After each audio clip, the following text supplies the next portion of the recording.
ভারত এবং ইংল্যান্ডের প্রথম ম্যাচ হতে চলেছে 22 তারিখ। ভারত ও ইংল্যান্ড ইডেন গার্ডেন্সে প্রথম ম্যাচ খেলতে চলেছে টি-20 ম্যাচ, যেখানে ভারত 22 জানুয়ারি 7টা PM ভারতীয় সময় অনুসারে ইডেন গার্ডেন্সে প্রথম ম্যাচেই করতে চলেছে বেশ কয়েকটি পরিবর্তন, যেখানে রিঙ্কু সূর্যকুমার যাদব থেকে তিলক ভার্মা এবং মোহাম্মদ সামির তো কামব্যাকও হচ্ছে।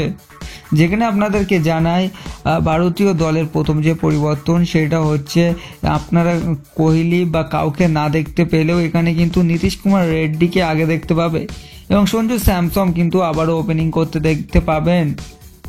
এবং প্রথমে আপনাদেরকে জানাই এই ম্যাচে মোহাম্মদ সামি এবং আশদীপ সিংকেও দেখা যাবে। তো প্লেইং 11 কিন্তু এরাও থাকবে, যেখানে আপনাদেরকে জানাই রিঙ্কু সূর্যকুমার যাদব, অভিষেক শর্মা, নীতিশ কুমার রেড্ডি, অক্ষর প্যাটেল, হার্দিক, সঞ্জু স্যামসন, আশদীপ এবং তার সাথে বরুণ চক্রবর্তী এবং মোহাম্মদ সামি।